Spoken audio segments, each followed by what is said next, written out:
Hello everyone, I hope कि आप सब मस्त होंगे। ड्रामे की शुरुआत में हमें दिखाया जाता है टीवी पर न्यूज़ चलती है। सेल्विन फैमिली के बेटे को एक लड़की के साथ स्पॉट किया गया है।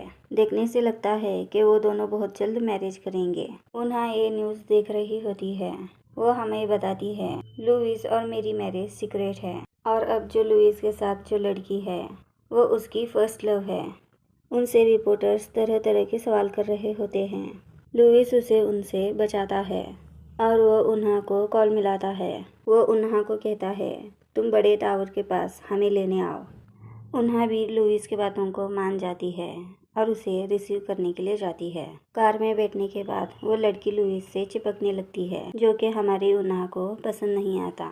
वो लड़की लुइस से कहती है तुम्हारी लेडी ड्राइवर तो काफ़ी गॉर्जियस है। उन्हा कहती है लेकिन मैं आप जितनी गॉर्जियस नहीं। लुइस उन्हा को लगातार देखने लगता है।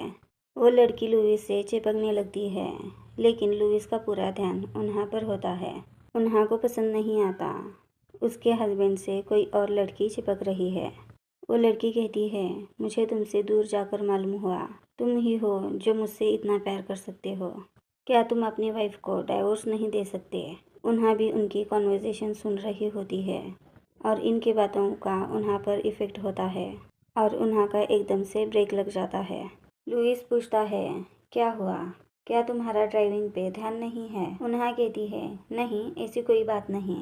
उन्होंने अभी अभी आपको प्रपोज़ किया है, मुझे लगा आपको थोड़ी स्पेस देनी चाहिए। वो लड़की लगातार लुइस से पूछने लगती है तुमने मेरी बातों का जवाब नहीं दिया। लूना उन्हें उस लड़की के घर पहुंचा देती है। लुइस उस लड़की को छोड़ने जाने लगता है। जाते समय रुक कर कहता है मैं वापस आ रहा हूँ, तुम यहीं रुको। उन्हा लुइस का इंतज़ार करने लगती है और वो कहती है मुझे ऐसा लगता है ये प्यार मुझे चैरिटी में मिला है। और वो उस बात को याद करती है जिस सिचुएशन में उनकी मैरिज हुई थी। हमें उनके पास्ट का सीन दिखाया जाता है। वो लड़की लुइस से कहती है मैं किसी और लड़के के लिए फॉल कर चुकी हूँ। जहाँ वो लड़की लुइस से ब्रेकअप कर रही थी और वो लड़की वहाँ से चली जाती है। हमारी उन्हा भी वहीं मौजूद होती है।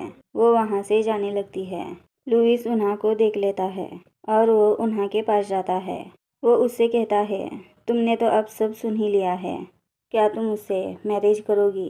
तुम जो चाहो वो मैं दूंगा जब तक तुम मेरे साथ रहोगी। तुम्हें मेरे साथ सिर्फ ओबीडियंट बनकर रहना है।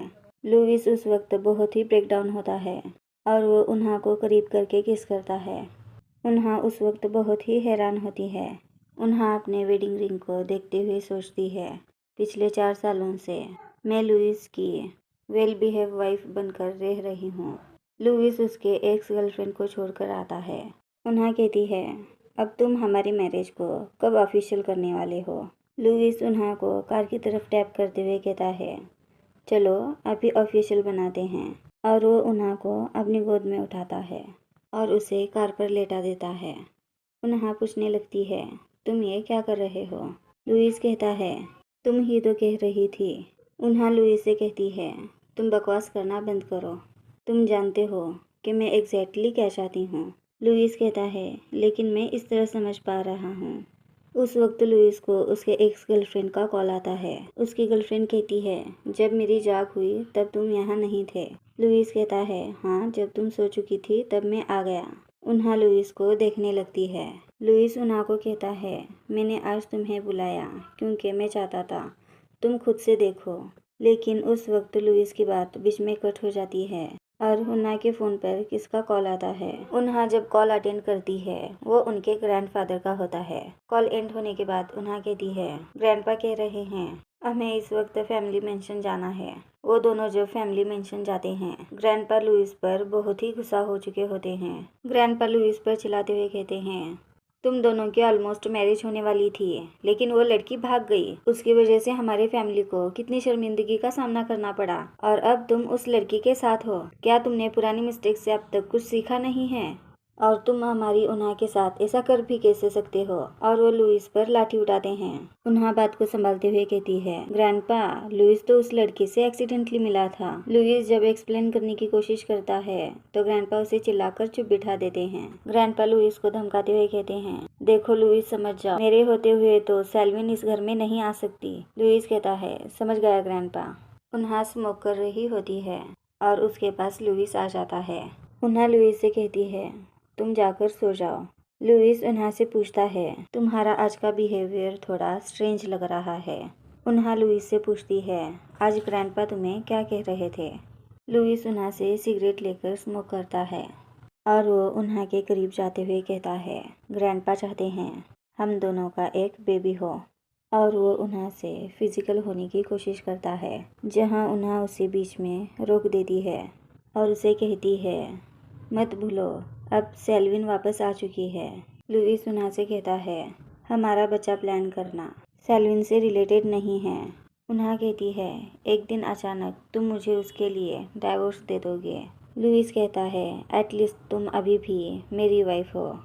लुइस उन्हा के करीब जाने लगता है और वो फिजिकल होने वाला होता है। उस वक्त उन्हा कहती है, चलो डाइवोर्स ले लेते हैं।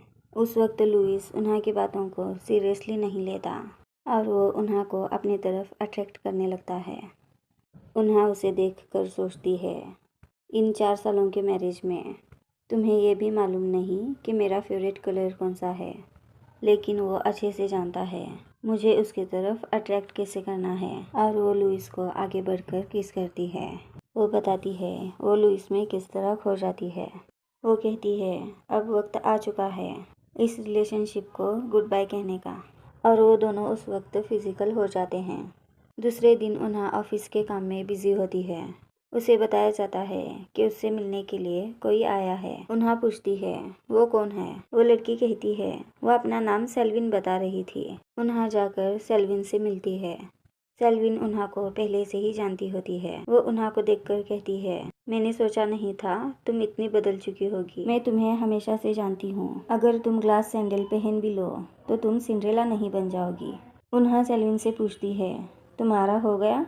अगर तुम्हें और कुछ नहीं कहना तो मैं चलती हूँ। उन्हा जब उसे अवॉइड करके जाने लगती है तो लड़की कहती है, तुमने लुइस को मुझसे चुराया है। अब तो तुम इन सालों में जान चुकी होगी कि लुइस किससे मोहब्बत करता है। सेल्विन कहती है, अगर तुम स्मार्ट हो तो लुइस से डाइवोर्स ले लोगी। और उसे कहती है, तुम्हें जो भी लुइस का है उसे देकर जाना होगा। और वो उसके पास फाइल फेंकती है जिसमें रियल एस्टेट इन्वेस्टमेंट और व्हीकल्स भी है जो तुम्हें लुइस को छोड़कर जाना है। तुम मुझे कॉम्पनसेट करना ओ करती हो, इमोशनल डैमेज, वो भी 10 मिलियन।